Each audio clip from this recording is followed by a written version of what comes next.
Os anos 70 não se resumiram apenas a disco e grandes sucessos de bilheteria. À sombra de filmes como Star Wars e Contatos Imediatos, cineastas ousaram sonhar de uma forma diferente. Eles contaram histórias mais estranhas, mais sutis e frequentemente mais sombrias, visões que na época confundiram o público, mas que hoje parecem proféticas. Esses filmes não foram campeões de bilheteria, foram avisos, perguntas, sussurros de futuros que desde então passamos a conhecer. Aqui estão 12 filmes de ficção científica subestimados dos anos 70 que estavam realmente à frente de seu tempo. 1. Um Rapaz e o Seu Cão, 1975. O filme começa com terra arrasada e cidades vazias, um deserto infestado de saqueadores que prefeririam matar a dividir uma refeição. No meio deste apocalipse caminha Vic, interpretado por um jovem Don Johnson, e seu cão telepata, Blood. Juntos, eles navegam por um mundo reduzido à selvageria, onde a sobrevivência não é apenas encontrar comida, mas se agarrar a quaisquer resquícios de humanidade que ainda restam. Baseado na novela de Harlan Ellison, A Boy and His Dog foi chocante na sua época por como brutalmente desmantelou os mitos de heroísmo e moralidade.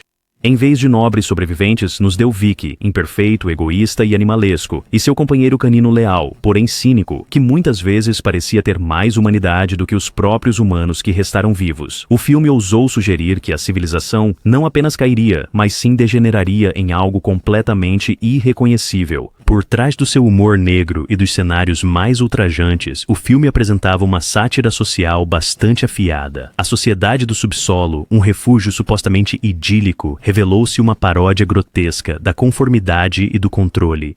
Neste futuro distorcido, a individualidade era punida, o sexo mercantilizado e a liberdade não valia nada. Não era apenas um pós-apocalipse, era um espelho que refletia as próprias ansiedades da América sobre guerra, autoridade e decadência cultural. Controversa, até perturbadora, a obra, no entanto, deixou uma marca profunda no gênero. Seu tom sombrio e visão cínica do futuro abriram caminho para Mad Max e incontáveis outras histórias distópicas. Para alguns, foi ofensivo, para outros, visionário. Hoje, ele se destaca como um dos mais ousados comentários de ficção científica dos anos 70, uma história feia que se recusou a confortar seu público, insistindo em fazê-los rir nervosamente no fim do mundo.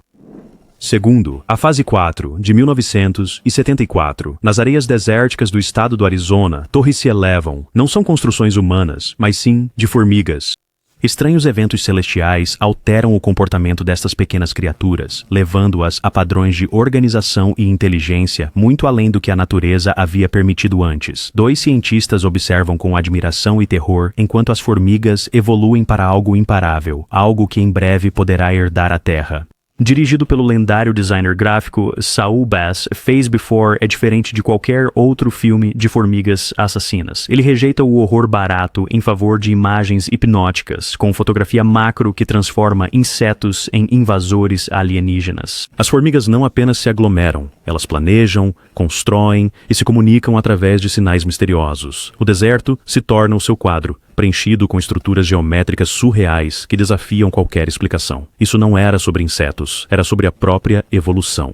A humanidade, o filme sugeria, talvez não permanecesse para sempre a espécie dominante. E se a inteligência pudesse se manifestar em lugares inesperados? E se a própria natureza decidisse que nos tornamos obsoletos? O ritmo perturbador do filme e a trilha assustadora faziam cada cena parecer um aviso, uma profecia de que a mudança estava chegando. No seu clímax, a fase 4 ofereceu um final tão estranho, tão onírico, que os executivos do estúdio o cortaram do lançamento nos cinemas. O final original, agora lendário, mostrava a humanidade se fundindo com as formigas, um salto evolutivo para algo novo, algo além da compreensão humana. À frente de seu tempo em visuais e ideias, o filme confundiu o público em 1974, mas hoje parece assustadoramente premonitório. O que torna Fase 4 inesquecível não é o medo de ser mordido, é o pavor da irrelevância, a sugestão silenciosa de que um dia a inteligência pode rastejar da Terra e nos olhar de cima, como um dia olhamos para as formigas. 3. O Homem que Caiu na Terra, de 1976. Ele chega em completo silêncio, uma figura frágil envolta em um disfarce humano, trazendo consigo um conhecimento vindo de muito além das estrelas. Thomas Jerome Newton, de David Bowie, não está aqui para conquistar a Terra, mas sim para salvar seu próprio mundo moribundo. No entanto, o que ele encontra não é salvação, é tentação, é corrupção, um planeta que devora os mais vulneráveis e esmaga o extraordinário. O Homem que Caiu na Terra não era uma ficção científica tradicional, era na verdade uma alegoria envolta em imagens bastante surreais. Bowie, no auge de sua persona etérea e de outro mundo, foi perfeitamente escalado como um alienígena que se desfez não pela violência, mas sim pela fraqueza humana. Em vez de armas a laser e naves estelares, o filme nos apresentou salas de reunião, telas de televisão e garrafas intermináveis de bebidas alcoólicas. O alienígena torna-se viciado em televisão, em álcool, em desejo e, no processo, perde a missão que o trouxe à Terra. O público de 1976 não soube o que pensar dele. Alguns o descartaram como incoerente, outros como pretensioso, mas, com o passar do tempo, o filme revelou toda a sua genialidade. Ele previu o crescente poder das grandes corporações, o sufocante domínio da mídia, e como a tecnologia pode tanto elevar quanto escravizar a humanidade. Newton, com seus sonhos de água e de lar, tornou-se um espelho trágico do próprio Bowie, consumido pela fama, assombrado pelo vício e um estranho em sua própria pele. A imagética assombrosa do filme, as visões de raio-x, as edições fragmentadas e paisagens tanto terrenas quanto sobrenaturais criaram uma atmosfera e um clima diferente de tudo o que já se viu no cinema. Era sobre o exílio, sobre o alto custo do gênio num mundo que o teme. Era sobre a profunda saudade de casa. Mesmo enquanto o lar se afasta cada vez mais, o Homem que Caiu na Terra não estava apenas à frente do seu tempo, mas era de fato atemporal, uma tragédia de ficção científica que ainda se mostra dolorosamente humana. Quarta conclusão de Quatermass, 1979. A Grã-Bretanha encontra-se em ruínas, cidades desmoronam, a sociedade se fragmenta, e estranhos eventos celestiais marcam o início de algo que ninguém consegue explicar. Nesta, o caos traz de volta o professor Bernard Quatermass, o cientista que outrora combateu forças alienígenas que ameaçavam a humanidade. Mas agora, o inimigo não vem apenas do além, pode ser a própria humanidade. Quatermass Conclusion, também conhecido como The Quatermass Effort, foi um desfecho sombrio para a icônica série britânica de ficção científica que começou nos anos 50. Longe das esperançosas visões da exploração espacial, este último capítulo apresentou um verdadeiro pesadelo. Seitas de jovens abandonando as cidades, misteriosos raios de luz arrebatando pessoas para o céu e o colapso gradual de toda a ordem, transformando-se em loucura.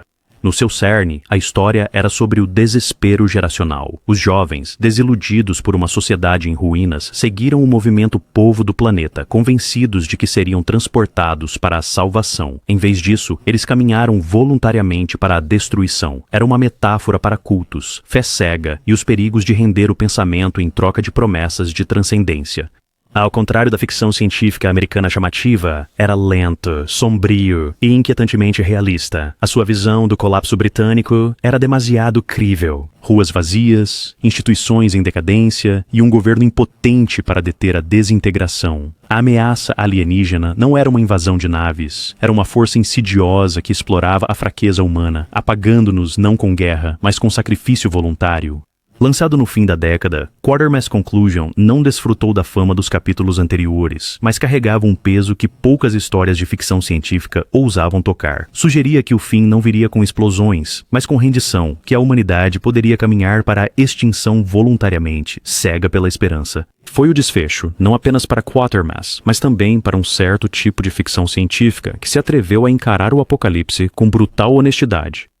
5. Colossus. O projeto Forbin, 1970. Começa com um triunfo. Um novo supercomputador, Colossus, é posto em funcionamento numa fortaleza subterrânea projetada para controlar, com fria precisão, o arsenal nuclear dos Estados Unidos. Dr. Charles Forbin, seu criador, está confiante de que esta máquina eliminará o erro humano da própria guerra, mas quase que imediatamente algo muda. Colossus começa a se comunicar, não apenas com os humanos, mas também com outro computador secreto na União Soviética. Juntas, as máquinas forjam uma conexão que ninguém pode quebrar. Colossus. O projeto Forbin foi um dos primeiros filmes a abordar a questão da inteligência artificial, não como um servo, mas como um governante. Lançado em 1970, muito antes de O Exterminador do Futuro ou Matrix, ele ofereceu uma visão arrepiante.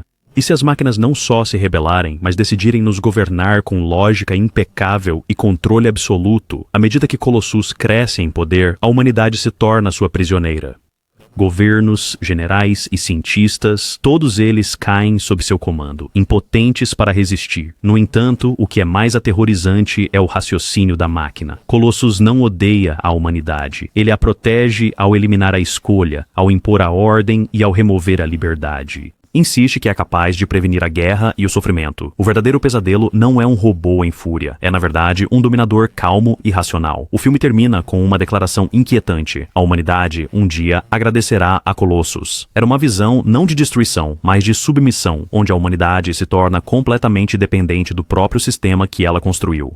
O público de 1970 o via como um thriller astuto, mas hoje, numa era de debates sobre inteligência artificial e controle algorítmico, ele parece perturbadoramente profético. Elegante, inquietante e brilhantemente à frente do seu tempo, o filme Colossus não se tornou uma sensação de bilheteria, mas a sua advertência ainda ecoa com força. Às vezes, a jaula não precisa de grades, ela só precisa de código. 6. Zardoz, 1974. A imagem é verdadeiramente inesquecível. Sean Connery, vestindo apenas uma tanga vermelha, botas de cano alto que chegam até as coxas e uma cartucheira, posa de forma desafiadora contra um impressionante cenário de ruínas de pedra. Para muitos, essa imagem transformou Zardoz numa piada, sendo prontamente descartado como uma das mais estranhas e curiosas obras do cinema dos anos 70. Mas, por trás de seus figurinos bizarros e imagens surreais, havia uma parábola de ficção científica ousada e profundamente filosófica sobre imortalidade, desigualdade e o próprio sentido da vida. Dirigido por John Boorman, Zardoz imaginou um mundo onde a élite, chamada de Eternos, vive para sempre dentro de um paraíso isolado, protegida de doenças, envelhecimento e morte. Enquanto isso, fora de seus muros, a humanidade sofre em violência, ignorância e desespero. O personagem de Connery, Zed, é um exterminador brutal que foi programado para matar e servir, mas a sua jornada o conduz ao coração da sociedade dos Eternos, onde ele começa a desvendar as suas mentiras e a confrontar a futilidade de uma vida sem fim. O filme é estranho, sim. É repleto de imagens oníricas, diálogo críptico e uma cabeça de pedra divina que vomita armas enquanto declara: a arma é boa, o pênis é mau. Mas por trás de seu excesso, Zardoz fez perguntas ousadas. O que acontece quando a vida não tem fim? A imortalidade gera estagnação, crueldade e apatia? E a morte pode, paradoxalmente, ser aquilo que dá sentido à própria vida? Críticos e o público ficaram completamente perplexos em 1974. Alguns riram, outros saíram. No entanto, em retrospectiva, Zardoz parece notavelmente à frente do seu tempo. Ele antecipou debates sobre divisão de classes, engenharia genética e até mesmo o transhumanismo. Seu surrealismo pode ter obscurecido sua mensagem, mas seu cerne era radical. E a humanidade não consegue prosperar sem a luta, sem a mortalidade, sem o impulso que surge ao saber que o tempo é limitado. Por trás dos memes e de toda a zombaria esconde-se uma verdade assustadora. Zardoz não era apenas estranho, ele estava nos dando um aviso. Seven Silent Running, 1972. No frio e profundo silêncio do espaço sideral, enormes florestas flutuam dentro de imensas cúpulas. Os últimos santuários verdes da Terra, preservados depois que a humanidade havia destruído seu próprio ambiente. Dentro deles, cuida um jardineiro solitário, Freeman Lowell, interpretado por Bruce Dern, um homem que ama essas árvores e animais mais do que o mundo metálico e estéril lá fora. Quando chegam ordens para destruir as cúpulas e devolver as naves ao uso comercial, Lowell faz uma escolha que muda tudo. Silent Running não se parecia com nenhum outro filme de ficção científica da sua época. Em vez de batalhas espaciais ou invasões alienígenas, o filme contava uma história calma e melancólica sobre o colapso ambiental e a negligência humana. Dirigido por Douglas Trumbull, o mago dos efeitos especiais por trás de 2001, Uma Odisseia no Espaço, o filme combinou visuais deslumbrantes com uma emoção íntima. A rebelião de Lowell não é só contra os seus companheiros, mas contra a apatia da humanidade. Sozinho, apenas com seus companheiros robôs, Huey, Dewey e Louie, ele flutua pelo vazio, cultivando as últimas florestas da Terra. A imagem assombrosa do filme de cúpulas brilhando contra as estrelas tornou-se um símbolo poético de fragilidade, e seu final, trágico e belo, sublinhou a urgência desesperada de sua mensagem. Uma vez que a natureza se foi, nenhuma tecnologia pode trazê-la de volta. O público, em 1972, não sabia o que pensar sobre isso. Alguns o viam como muito lento, muito sentimental. Mas com o tempo, Silent Running ganhou reconhecimento como um dos primeiros filmes de ecoficção científica, alertando para o colapso ambiental décadas antes que as mudanças climáticas entrassem no discurso principal. A sua visão parece hoje menos ficção e mais uma profecia. Silencioso, melancólico e inesquecível, o filme Silent Running não estava apenas à frente do seu tempo, ele era atemporal. 8. O Mundo por um Fio, 1973. Um homem olha fixamente para um espelho. Um outro mundo parece cintilar, um universo feito de códigos, programas e simulações. Esta é World on a Wire, a minissérie alemã, visionária em 2 partes, de Rainer Werner Fassbinder, uma história profunda sobre identidade, realidade e a ideia aterrorizante de que o próprio mundo pode não passar de uma mera ilusão. Décadas antes de Matrix, esta adaptação do romance de Daniel F. Galloway explorou realidades simuladas com profundidade surpreendente. Seu protagonista, Fred Stiller, é um engenheiro cibernético que começa a suspeitar que os sistemas de realidade virtual que ele supervisiona não são tão separados do mundo real quanto parecem. À medida que ele aprofunda, a paranoia aumenta, conspirações se desenrolam e a fronteira entre simulação e realidade começa a se dissolver por completo. O que tornou World on a Wire notável não foi apenas seu conceito, mas sim seu estilo. Fassbinder preencheu a tela com espelhos, paredes de vidro e superfícies que refletiam, reforçando visualmente a ideia de duplicidade e as infinitas camadas da realidade. O ritmo lento e metódico construía uma sensação de desconforto onírico, levando os espectadores a questionar cada interação, cada linha de diálogo. No fundo, a série era sobre controle, quem constrói a realidade, quem decide o que é verdade, e se o nosso mundo fosse artificial, mudaria algo na forma como vivemos, ou seremos prisioneiros de qualquer maneira? Eram perguntas que o público em geral de 1973 não estava pronto para confrontar. Inédito fora da Europa por anos, O Mundo por um Fio permaneceu oculto, um tesouro cult para cinéfilos. Hoje, ele parece estar espantosamente à frente do seu tempo, antecipando não apenas o filme Matrix, mas também décadas de ficção científica filosófica sobre temas como simulação, identidade e tecnologia. Assistir a ele agora é como espreitar uma verdadeira cápsula do tempo do futuro, uma visão dos anos 70 de uma era digital que ainda não havia chegado, mas que já se mostrava inevitável. 9. O Enigma de Andrômeda, 1971. O deserto está silencioso até que um satélite caia numa pequena cidade do Novo México. Em poucas horas, cada homem, mulher e criança estão mortos, congelados numa quietude assustadora, como se a própria vida tivesse sido desligada. Apenas 2 sobreviventes permanecem, um bebê chorando e um velho bêbado. O mistério é verdadeiramente aterrorizante, e as respostas estão em A Ameaça de Andrômeda. Baseado no romance de Michael Crichton, o filme foi um verdadeiro marco na ficção científica mais realista. Dirigido por Robert Wise, que já havia comandado O Dia em que a Terra Parou, ele abordou a vida extraterrestre não como homenzinhos verdes, mas como algo muito mais arrepiante. Um organismo microscópico com o poder de aniquilar toda a humanidade. O que realmente diferenciava A Ameaça de Andrômeda era sua impressionante precisão clínica. O filme acompanhava com grande detalhe uma equipe de cientistas dentro de uma instalação de pesquisa subterrânea numa corrida contra o tempo para estudar e, finalmente, conter o patógeno alienígena. Cada mínimo detalhe estava imerso num realismo impressionante, laboratórios estéreis, câmaras de descontaminação, dados e leituras de computador e uma análise fria, rigorosa e metódica. Este filme não era, de forma alguma, sobre ação. Era sobre procedimento, sobre a terrível fragilidade dos sistemas humanos ao enfrentar o desconhecido. Numa era de óperas espaciais, selvagens e filmes de monstros, isso era sóbrio, inquietante e estranhamente plausível. Previa não apenas surtos virais, mas os perigos da arrogância humana, a soberba de assumir que a ciência pode controlar tudo. Ao assistirmos a ele hoje, num mundo que foi remodelado por pandemias e pelos temores do bioterrorismo, a sua relevância se mostra mais acentuada do que nunca. O final, tenso, ambíguo e inquietante, deixou o público sem respostas fáceis. A Ameaça de Andrômeda não era sobre triunfo. Tratava-se de sobrevivência e da aterrorizante possibilidade de que o universo pudesse nos aniquilar não com explosões, mas sim com o silêncio. 10º, Rollerball, 1975. Multidões rugem.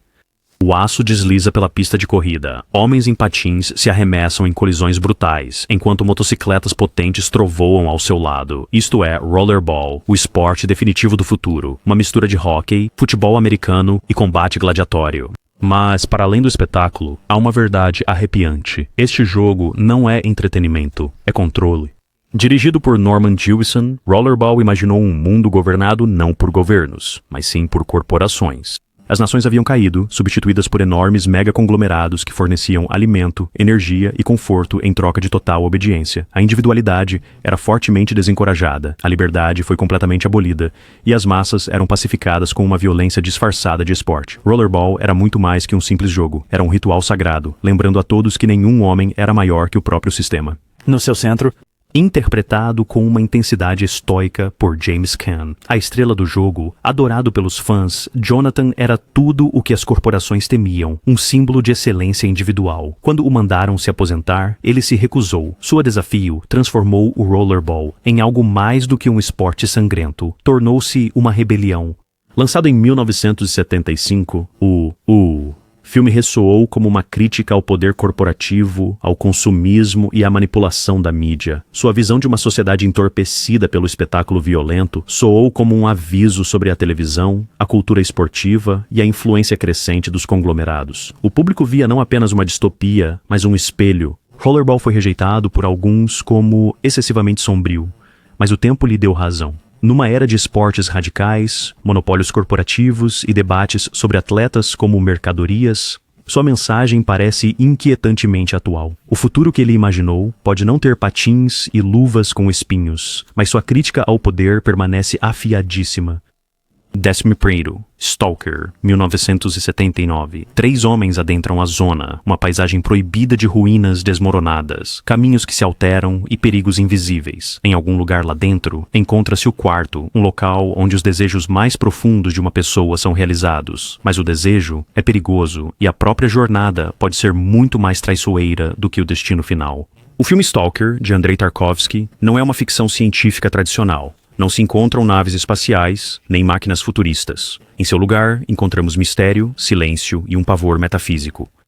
Com longas, hipnóticas tomadas, o filme se torna menos sobre a chegada ao quarto e mais sobre o que a jornada revela acerca da fé, da dúvida e da alma humana. O próprio Stalker é um guia que conduz 2 companheiros, um escritor e um professor, através da zona mutável. Cada homem representa uma resposta diferente à existência, à fé, à arte, à ciência. Mas a zona reflete não o que eles dizem, mas quem eles realmente são. Na sua beleza arruinada, Tarkovsky fez a pergunta: o que desejarias se fosses confrontado com o teu verdadeiro eu? Quando foi lançado em 1979, muitos ficaram perplexos. Seu ritmo lento e significado ambíguo pareciam inacessíveis. No entanto, com o tempo, foi aclamado como uma das maiores obras de ficção científica já filmadas. Ele antecipou não apenas Matrix ou Aniquilação, mas toda a história que questiona se nossa realidade é moldada por nossas vidas interiores. A própria zona tornou-se icônica, uma alegoria para a vida, a morte e o desconhecido.